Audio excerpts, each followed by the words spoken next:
میں کتنے دن باقی ہیں؟ آپ جانتی ہیں نا میں اس دن کا کتنی شدت سے منتظر ہوں۔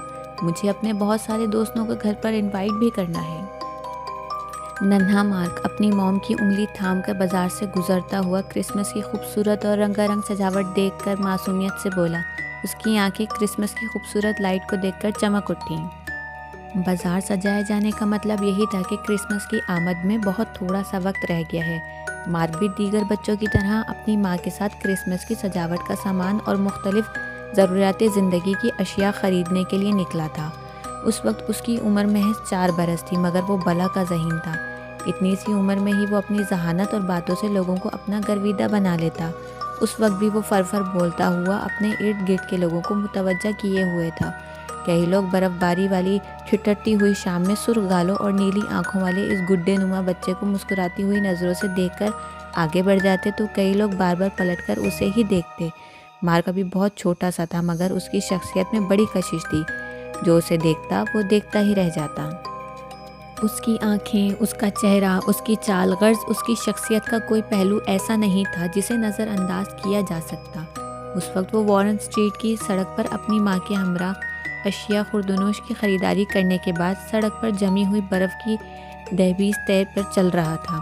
کیونکہ کرسمس قریب تھی اس لیے برف باری بھی معمول سے کچھ زیادہ ہی ہو رہی تھی۔ دسمبر کی ایک سرد ترین راتوں میں سے ایک رات کا آغاز ہونے میں کچھ ہی دیر باقی تھی۔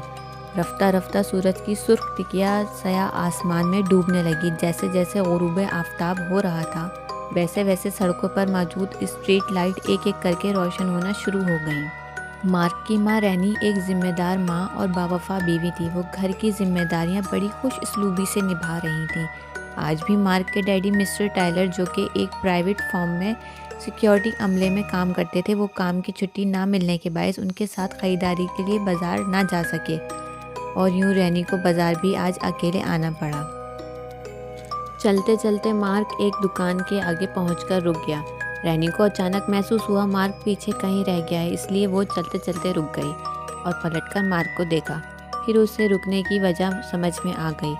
وہ ایک کھلونوں اور سجاوٹ کی دکان کے شوکیس میں رکھے خوبصورت کرسمس ٹری کو دیکھ رہا تھا اور ہرن گاڑی کے ماڈل کو بڑی حسرت سے دیکھ رہا تھا۔ وہ فن کا بہت خوبصورت شاہکار تھا، مگر اس کی بناوٹ کو دیکھ کر اس کی قیمت کا اندازہ لگایا جا سکتا تھا، اور ننھا سا مارک بھی یہ سمجھتا تھا وہ اس کی قوت خرید سے بالکل باہر ہے۔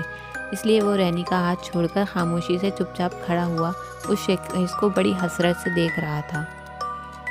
رینی گھٹنوں کے بل جھک کر بیٹھ گئی اور شاپنگ بیگز ایک طرف رکھ کر اپنا دایاں ہاتھ مارک کے کندھے پر رکھ کر اس کے کان میں سرگوشی کرتے ہوئے بولی، "ہے، تمہیں یہ پسند ہے؟ اگر تمہیں اتنا ہی پسند ہے تو دکاندار سے معلوم کرو۔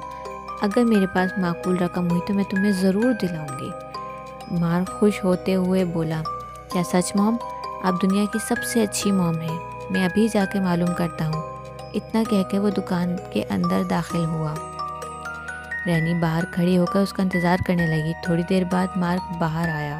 اس مرتبہ اس کا منہ لٹکا ہوا تھا۔ رینی سمجھ گئی کہ اس کا پسندیدہ شو پیس ماڈل بہت مہنگا ہے، مگر آخر وہ ماں تھی، وہ کس طرح اپنے بچے کو اداس دیکھ سکتی تھی۔ اس نے کچھ سوچ کر مسکراتے ہوئے کہا، "کیا ہوا پارٹنر، تم نے مجھے اس کی قیمت نہیں بتائی؟" مارک نے منہ بنا کر کہا، "جانے بھی دینا موم، بہت مہنگا ہے۔ اتنی تو اس کی قیمت بھی نہیں ہونی چاہیے جتنی دکاندار طلب کر رہا ہے۔ مجھے نہیں لینا وہ شو پیس، چلیں اب اتنا بھی خاص نہیں ہے وہ، گھر چلتے ہیں۔ رات ہو گئی ہے، ڈیڈی بھی گھر آتے ہوں گے، یہاں کافی سردی ہے۔" مارک یہ کہہ کر اپنے پیروں سے سڑک پر پڑی برف اڑاتا ہوا آگے بڑھ گیا۔ رینی اسے آگے بڑھتا ہوا دیکھ کر تیزی سے اس کی جانب لپکی۔ وہ پھولی ہوئی سانس کے ساتھ اسے پکارتے ہوئے بولی، "ہے، رکو تو صحیح، مجھے بتاؤ تو کہ دکاندار نے کیا قیمت بتائی اس ماڈل شو پیس کی؟" مارک بولا، $666 موم۔ مارک نے بغیر مڑے ناگواری سے کہا اور تیزی سے قدم اٹھاتا ہوا اپنی کار کی طرف بڑھ گیا۔ وہیں دوسری طرف کوئی مارک کی شدید خواہش کو سن چکا تھا۔ جب کوئی اتنا پیارا بچہ کسی چیز کی فرمائش کرتا ہے تو ہر شخص کی یہی آرزو ہوتی ہے کہ اس کی خواہش کو پورا کر دیا جائے، اور وہ شخص بھی کچھ سوچ کر اسی دکان کی طرف بڑھ گیا۔ رینی اس شو پیس کی قیمت سن کر کچھ الجھ سی گئی۔ اس کو اس شو پیس کی قیمت بڑی عجیب سی لگی۔ اسے سمجھ نہیں آیا کہ $666 کی قیمت رکھنے کا کیا جواز بنتا ہے، مگر وہ خاموش رہی۔ بھلا مارک جیسا چھوٹا بچہ اسے کیا تسلی بخش جواب دے سکتا تھا۔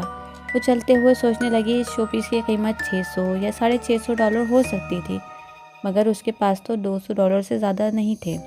اس لیے اس نے مارک سے کچھ نہیں کہا اور خاموشی سے مارک کے ساتھ کار میں بیٹھ گئی اور گاڑی سٹارٹ کر کے آگے بڑھا دی۔ راستہ یوں ہی خاموشی سے کٹ گیا۔ پھر گھر پہنچتے پہنچتے برف باری تیز ہو چکی تھی اور اندھیرا بھی بڑھ گیا تھا۔ اس نے گیراج میں کھڑی گاڑی کر دی اور مارک کے ساتھ گھر کے دروازے پر آ کر کھڑی ہو گئی۔ اس نے عادت کے مطابق ہینڈ بیگ سے چابی نکال دی اور اسے کی ہول میں ڈال کر گھمانے والی تھی کہ مارک کی آواز نے اسے چونکا دیا۔ موم، میرے خیال سے دروازہ کھولنے کی ضرورت نہیں ہے، ڈیڈی گھر آ چکے ہیں، دیکھیں گھر کی لائٹس بھی جل رہی ہیں۔ اس نے چونک کر کھڑکیوں کی طرف دیکھا، واقعی پورے گھر میں روشنی ہو رہی تھی۔ اس نے دروازے کے ہینڈل پر ہلکا سا دباؤ ڈالا تو وہ ہلکی سی آواز کے ساتھ کھلتا چلا گیا۔ اسے گھر میں داخل ہوتے ہوئے ایک انجان سا خوف محسوس ہو رہا تھا، کیونکہ یہ ٹائلر کے واپس آنے کا وقت نہیں تھا۔ وہ گھر میں داخل ہوتے ہوئے مارک کو اپنے پیچھے چھپا کر گھبراتی ہوئی آواز میں چیخ کر بولی، ٹائلر، کیا یہ تم ہو؟ اگر یہ تم ہو تو مجھے جواب دو۔ اچانک پورے گھر میں اندھیرا ہو گیا۔ رینی مارک کو سختی سے اپنے قریب کر لیا۔ وہ ابھی کچھ کہنا ہی نہیں چاہتی تھی کہ بجلی واپس آ گئی اور ہر طرف روشنی پھیل گئی۔ ٹائلر اسی وقت باورچی خانے سے مسکراتا ہوا باہر آیا اور اس کی پیشانی پر بوسہ دیتے ہوئے بولا، ہاں ہنی، یہ میں ہی ہوں۔ آج میری جلدی چھٹی ہو گئی تو سوچا کہ تمہارے اور مارک کے لیے رات کا کھانا میں خود تیار کروں۔ تم کام کر کر کے تھک جاتی ہو، اس لیے میں نے سوچا کہ ایک دن تمہارے نام کر دیا جائے۔ وہ اسے محبت سے دیکھتے ہوئے بولی، تم بہت اچھے ہو ٹائلر، مجھ سے اور مارک سے کتنی محبت کرتے ہو۔ ٹائلر کھانے کے برتن میز پر سجاتے ہوئے بولا، مگر تم مجھ سے زیادہ اچھی اور محنتی انسان ہو، تم دنیا کی سب سے اچھی بیوی ہو اور ایک بہترین ماں بھی۔ اب جلدی سے کھانا کھاؤ تاکہ میں تمہارے اور مارک کے لیے لائے ہوئے تحفے تم دونوں کو دے سکوں۔ میں تم دونوں کو دینے کے لیے ایک کرسمس کے بڑے خوبصورت تحفے لایا ہوں۔ وہ خاموشی سے خوش ہو کر کھانے کی میز پر بیٹھ گئے اور اس نے اور مارک نے جلدی جلدی کھانا کھا لیا۔ ٹائلر نے بھی بنا کوئی دیر کیے اپنے لائے ہوئے تحفے ان دونوں کو پیش کر دیے۔ انہوں نے جیسے ہی اپنے تحفے کھول کر دیکھے، ان کی خوشی کی انتہا نہیں رہی۔ ٹائلر رینی کے لیے بالکل ویسا ہی لباس لایا تھا جو اسے آج بازار میں پسند آیا تھا، مگر وہ دیگر اشیاء کی وجہ سے اسے خرید نہیں پائی تھی۔ اور ٹائلر مارک کے لیے وہی شو پیس ماڈل لایا تھا جو آج رینی اور مارک مہنگا ہونے کی وجہ سے بازار میں چھوڑ کر آ گئے تھے۔ رینی حیران ہوتے ہوئے بولی، تمہیں کیسے پتہ لگا کہ ہم یہی چیزیں بازار میں مہنگی ہونے کی وجہ سے چھوڑ کر آئے تھے؟ ان سب چیزوں کے لیے شکریہ ٹائلر۔ اس کی بات مکمل ہونے سے پہلے ہی میوزک پلیئر پر اوپیرا کی دھن بج اٹھی اور وہ خاموش ہو گئی۔ مارک نے ایک جمائی لی اور سونے چلا گیا۔ رینی بھی بہت تھکن محسوس کر رہی تھی، اس لیے اس نے بھی مزید کوئی بات نہیں کی اور وہ بھی سونے کے لیے اپنے کمرے میں چلی آئی۔ رات کے 3 بجے اس کی آنکھ کھل گئی۔ اسے میوزک پلیئر پر آواز سنائی دی۔ چونک کر اٹھی، خاموشی سے کمرے سے باہر نکل آئی۔ وہ آواز کا پیچھا کرتے ہوئے ٹی وی لاؤنج میں پہنچ گئی، مگر وہاں کا منظر دیکھ کر خوف سے اس کا سانس رکنے لگا۔ وہ شو پیس ماڈل بالکل خالی پڑا تھا، وہاں صرف سبز رنگ کی گھاس نظر آ رہی تھی۔ پھر اچانک اس پر بنے ہوئے درخت خود بخود چلتے ہوئے اپنی اپنی جگہ پر کھڑے ہو گئے۔ ہرن گاڑی کے ہرن بھی ایک ایک کر کے واپس اپنی جگہ آ گئے اور سینٹا کلاus بھی ہرن گاڑی میں سوار ہو گیا۔ رینی حیرانی سے منہ کھولے یہ ساری کارروائی دیکھ رہی تھی۔ اسے سمجھ نہیں آ رہا تھا کہ شو پیس کے تمام کردار اس سے پہلے کہاں گئے تھے۔ اس نے اچانک چیخ کر کہا، یہ سب کیا چل رہا ہے؟ سینٹا کلاus، تم کون ہو؟ میں پوچھتی ہوں تم کون ہو؟ اس کی بات سن کر سینٹا کلاus اور ہرن بڑی بھیانک آواز میں ہنسنے لگے، حتیٰ کہ درختوں سے بھی بھیانک ہنسی کی آواز سنائی دے رہی تھی۔ وہ تیزی سے بھاگتی ہوئی اپنے کمرے میں داخل ہوئی اور بیڈ پر گر گئی۔ اس نے سر تک رضائی اوڑھ لی۔ اس کا دل اس وقت تیزی سے دھڑک رہا تھا۔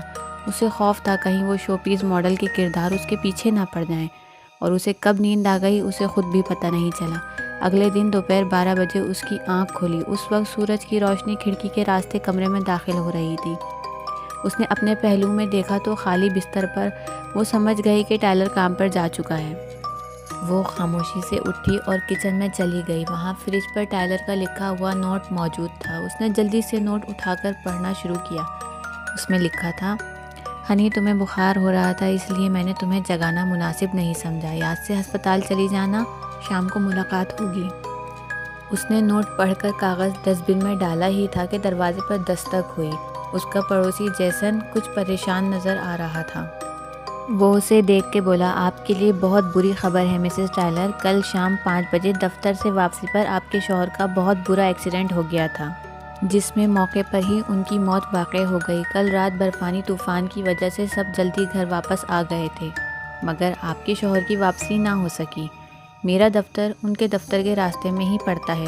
ابھی جب میں کام پر جا رہا تھا تو میں نے برف میں ان کی نیلی پڑتی ہوئی لاش کو دیکھا۔